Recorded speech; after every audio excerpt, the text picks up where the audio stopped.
easily the most descriptive, detailed recitation of years and years of abduction that we've ever had on this program. My guest is Jim Sparks. Now, those are the portals and numbers for you to come and ask a question. I've dominated this now for hours. It's going to be your turn shortly. I've got a few more questions, but if you've got a question for Jim Sparks, by all means, let's hear from you.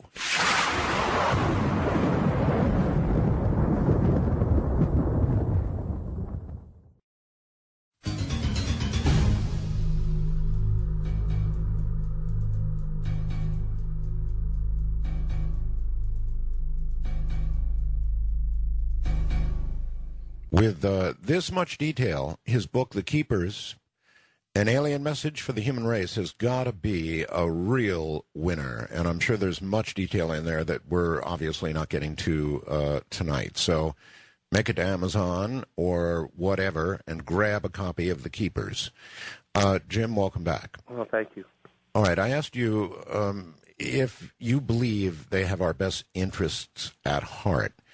And it was sort of a mixed answer. Is that have a healthy suspicion? I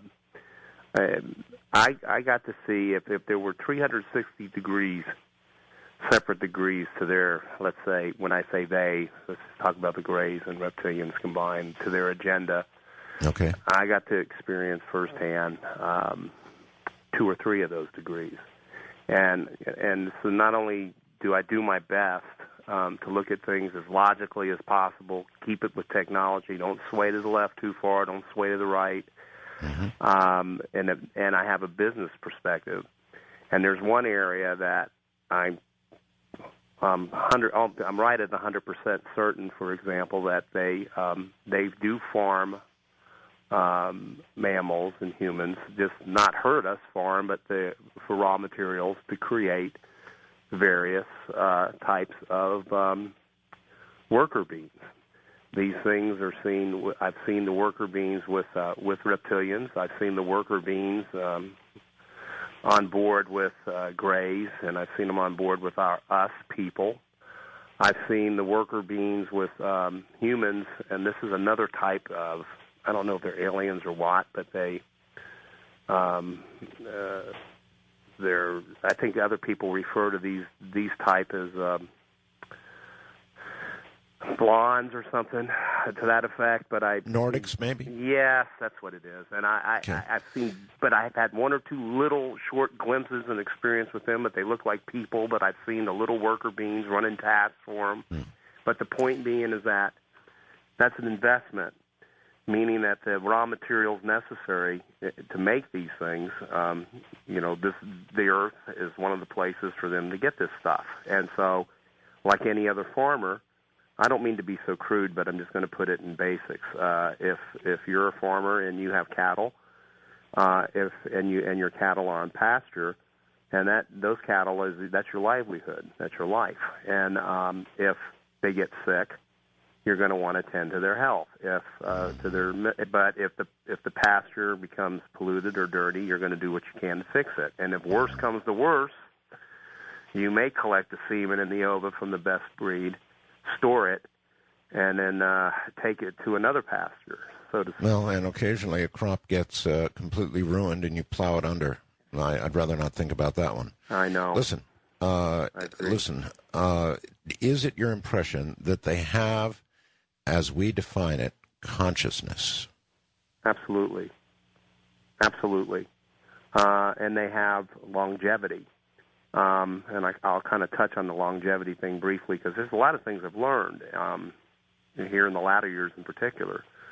That, see, the problem we have as people, as humans, is that about the time we figure anything out, we die. It's a natural thing. Yeah. And then in the process, we do our best to pass it along to our siblings or children.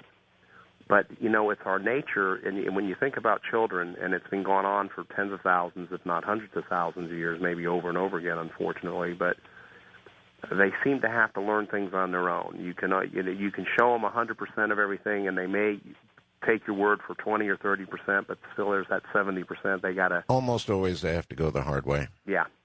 And it's like war. We do the same thing over and over again. Again, by the time we figure it out. See, these guys have had plenty of time to figure it out because they don't die. And if they do, it's probably rare, and they probably have a way of going on another way, but in the physical, in the flesh, not in the spiritual, with total consciousness. And given anybody, for example, any decent person, if they went on a couple of thousand years, a good person went on 1,000 years, and then you could bring that good person back to this place in time and say, hey, gee, would you like to be a president for 4 years? Do you not think that good person with 1,000 years of experience under his or her belt would not make probably the world the best leader? No question. Now there's 6 billion of us. And, well, I can get into more detail on that later, but we got other problems that they see we need to fix first for us to even be here. But I'm sorry, go ahead. Well, that's right. Was there any sense, Jim, that was there ever any reference to a higher power, that they believed or understood there to be a higher power than even themselves? I absolutely, Art,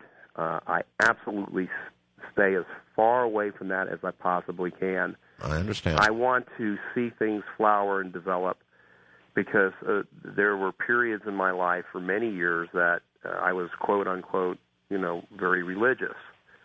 I was in church Sunday morning, Sunday night, attended Bible study on Wednesdays and things of that nature. I don't want to say fanatically religious, but pretty much. And throughout all of this, I'm seeing things that don't seem to fit into my Bible, if I'm making sense. And so what I've come to, and without going into that too deeply, but I've come to this, that if there is a God, and I'll say there is, then it's humankind, and it's simple. It's humankind who puts a cap or a limit on God's creations. And so all these things that are around us and all these things that are coming from other worlds, is it anything to do with something spiritual? Is it anything to do with God? Maybe so, maybe not. And I just kind of, that's my take on it. So I stay away from that until it comes to me.